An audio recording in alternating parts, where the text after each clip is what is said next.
Today I'm going to be building myself some pallet wood patio furniture, because with today's prices that's the only way I can afford to do it.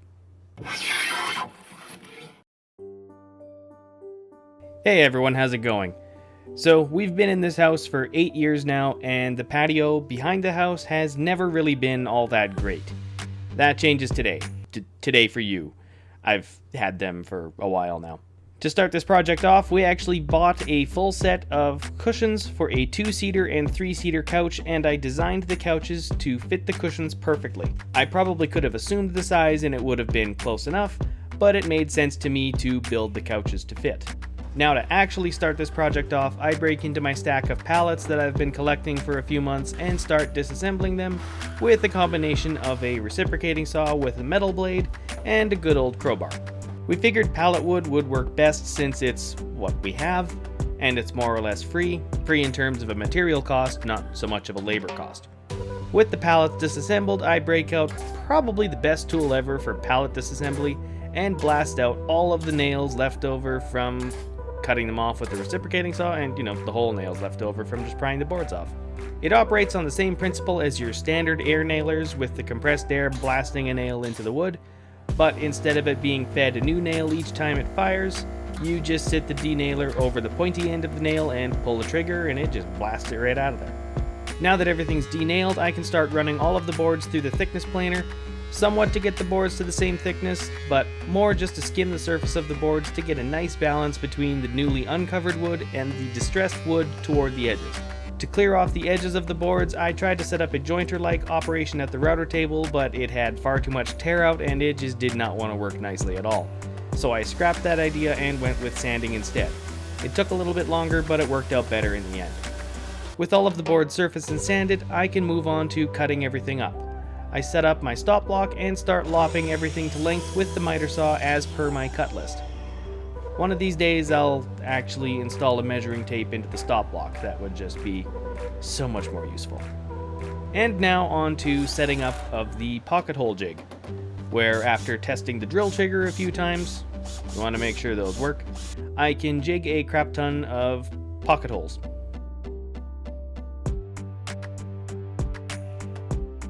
Moving on to assembly, or at least assembly of the arms and legs for the couches. I start off by building a box, which, when you think of it, is about 90% of woodworking. Building a box. And when the box is completed, I add in 5 horizontal slats through the top of the box.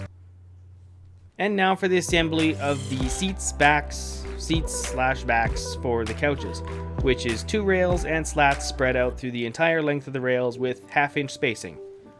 Mostly. Toward the end I had to fudge a little bit. And now it's cram them all together. The seat of the couch is pocket holed into the sides of the arms/legs at 13-inch height on both sides.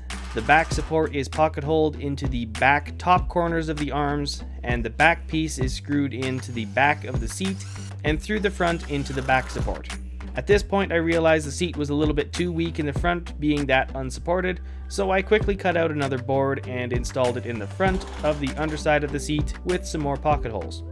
Basically, I repeated that process for both the 2-seater and 3-seater couches, with a couple modifications needed, but the overall design stayed the same for the coffee table as well.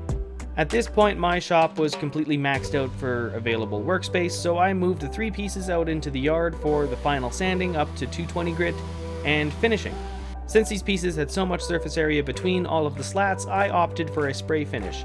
And having never done it this way before, I opted to thin the finish out slightly with a 2-to-1 finish to water ratio just to make it spray a little bit easier. No idea if it needed it one way or the other, but I figured in the middle of the heat wave that I was working in, a little bit of extra water in the finish wouldn't hurt anything, especially since it would be evaporated and dried within a couple minutes anyway. I think I ended up doing 3 coats over the course of the next couple hours, and it seemed to work out just fine. The last step to call the furniture done is to install some feet to A, level the furniture out a little bit since the patio that they are on is on a complete slope, B, raise the furniture off the concrete a little bit to prevent any moisture transfer between the concrete and the wood. The feet themselves are just T-nuts that I pre-drilled and hammered into the bottom of the legs and screwed in the feet. And with that, I can call this project done. I'm really happy with how this project worked out. We also added in a privacy screen along the north side of the pergola. If that video is out by now, you can check that out up here. I think this is my favorite area of the backyard now, especially with the lights that we have set up and the heater as well.